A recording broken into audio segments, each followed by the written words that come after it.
આજે આ વિરાણી ગામની માટી વાંઢાઈનો સાધુ આ માટીને માથે લગાડે એવી માટી વિરાણી ગામ.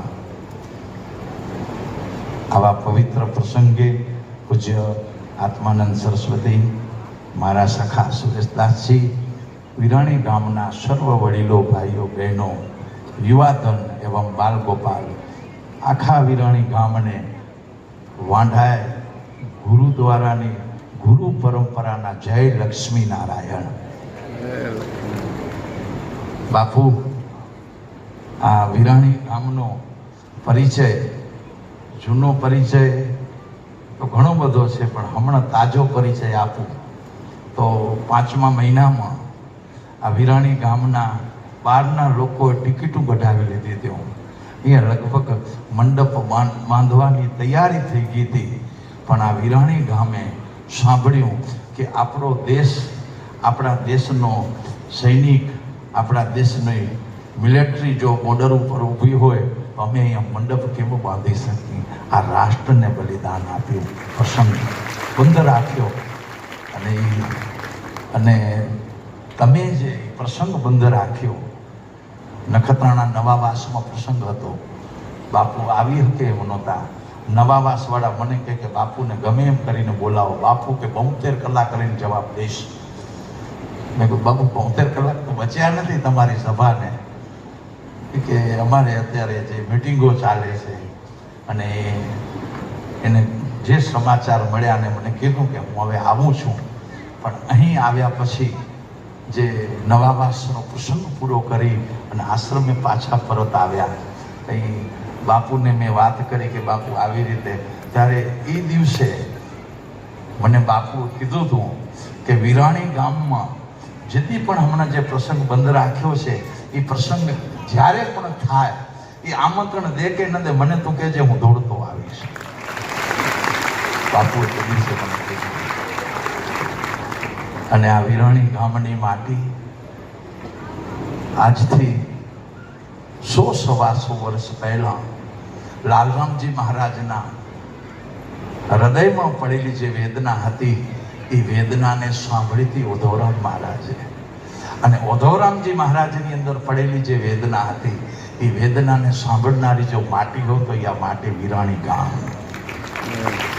આ વિરાણી ગામના રતનસિંહ બાપા, નારણ બાપા, આજે વડીલોએ ઉધોરામજી મહારાજને સાંભળ્યા, સમજ્યા અને એ જે કામ કર્યું. એટલે આ વિરાણીની માટીને હું ખૂબ ખૂબ નમન કરું છું. અને એક લોટ બાંધવા આવ્યો વાંઢાએથી. હમણાં આ નૂતન ભવનનું આપણે આજે ખુલ્લું મૂક્યું, ઓપનિંગ કર્યું, એ તો પ્રસંગ આપણે માણ્યો. પણ હવે વાલજીભાઈ, અબજીભાઈ, રામજી બાપા, નારાયણ બાપા, હિંમતભાઈ, આ તમારા બધા કને વાંઢાએ વતીથી એક લોટ બાંધવા આવ્યો કે મંદિરનો 100 વર્ષ ઉજવવા પડશે. એ લોટ બાંધવા આવ્યો. આ પ્રસંગની ફળશ્રુતિમાં, આ ધર્મસભાની ફળશ્રુતિમાં વાંઢાઈની 99 ગાદી વતીથી તમારી કને માંગણી કરું કે આ મંદિરના આ ઈંડાને 100 વર્ષ થાય ને ત્યારે ખાલી અથાણું ખાઈને 100 વર્ષ ન ઉજવજો, કાંક લાડવા ખાજો, લાડવા. એ માંગણી કરું છું. આ વિરાણી સમસ્ત સનાતન સમાજ પાસે.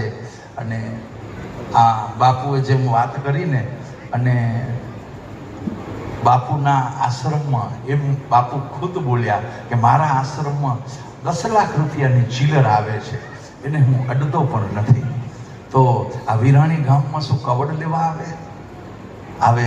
આવો 75 થી 80 વર્ષનો સંન્યાસી સાધુ આ વિરાણી ગામમાં આવ્યો હશે ને આજે, તો એ બેન રતનસિંહ બાપા, નારણ બાપા, આ જે વડીલો ધર્મ માટે ખપી ગયા, અને અહીં ધર્મની જે ચિંગારી ફૂંકાણી, અહીં જે ભગવાન ઈષ્ટની ચિંગારી ફૂંકાણી, અહીંયાથી કુળદેવી ઉપાસનાની ચિંગારી ફૂંકાણી, આ જે વિરાણી ગામની જે એક ક્રાંતિકારી જે ઝુંબેશ, ક્રાંતિકારી જે કર્મ અને ક્રાંતિકારી જે પરંપરા, એ પરંપરાને જોઈને આ સંન્યાસી અહીંયા આવ્યા જો. અને એનાથી પણ આગળ વાત કરું તો ઓધવરામજી મહારાજ, રતનસિંહ બાપા, આ વડીલો, આ ગુરુજન બલિદાન દીધા ને, તો આવા સાધુતા જ આપણે આ વિરાણીના આંગણે ના આવીએ. આજે એ સંતોના આપણે દર્શન સાંભળીએ છીએ, આપણે આ સંતોની વાણી સાંભળીએ છીએ, તો મેં આયા તે જોયા, વડીલોને યાદ કર્યા, જે રાષ્ટ્રપુરુષોને યાદ કર્યા.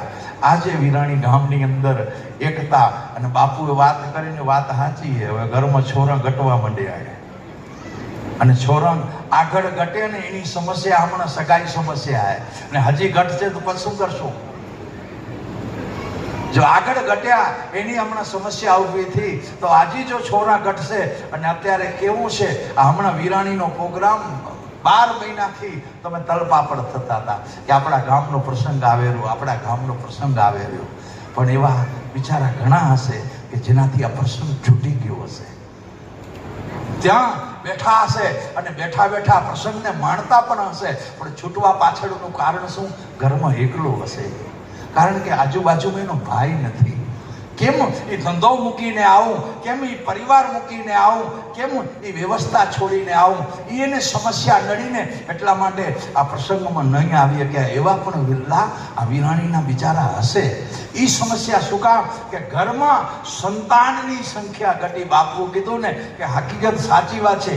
એક દીકરો ઘર માટે જોઈએ, એક દીકરો સમાજ માટે જોઈએ, એક દીકરો રાષ્ટ્ર માટે જોઈએ, અને એક દીકરો આ સમાજ આખીને જોડીને રાખે ને, એના માટે આપણે એક દીકરાને આપણે દાન આપી શકીને એવા ઘર. અને ઘરમાં 5-8 છોરા રમતો હોય એને ઘર કહેવાય, નકો તો શમશાન કહેવાય. ખાલી દિવાલોમાં જઈને માથા ભૂસકવાથી કાંઈ નહીં મળે.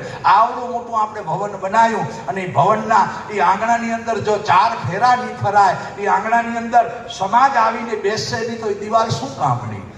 એ દિવાલની મહત્તા ક્યારે હશે? કે જ્યારે એ દિવાલ, એ મંડપ નીચે આપણી સમાજ બેઠી હશે, અને સમાજ કઈ બેસશે? કે સમાજ બોળી હશે તો દિવસે દિવસે સમાજ ટૂંકી થઈ રહી છે. બાપુએ જેમ વાત કરી એમ સાધુ તરીકે હું પણ તમારી કને માઉં કને ભીખ માંગું, દીકરીઓ પાસે ભીખ માંગું કે પરિવાર ટૂંકો ન કરો, પરિવાર હવે લાંબા કરો. કારણ કે વિરાણી સમાજ પાસે, વિરાણી ગામ પાસે આ નખત્રાણો તાલુકો કાંક માંગી રહ્યો છે, વિરાણી ગામ પાસે કચ્છ જિલ્લો કાંક માંગી રહ્યો છે, આ વિરાણી ગામ પાસે ગુજરાત રાજ્ય કાંક માંગી રહ્યું છે, અને આ વિરાણી ગામ પાસે દેશ પણ કાંક માંગી રહ્યું છે. અપાશે કંઈ કે આપણી કને સંતાન રૂપી મૂડી હશે તો આપી શકાશે. એટલે આજે આ પ્રસંગે જે આવવાનું થયું, અને એક તમારી પાસે વાંઢાઈથી મનમાં બનાવીને આવ્યો હતો કે લોટ બાંધીને જઈશ, એટલે એક આ લોટ બાંધવા પણ આવ્યો હતો કે ભગવાન લક્ષ્મીનારાયણનું આપણે 100મું વર્ષગાંઠ ઉજવી, ત્યારે આ જેમ ભવ્ય ઉત્સવ ઉજવ્યો એવી રીતે આવા સંન્યાસી સંતોની વાણી પણ સાંભળી. આપણા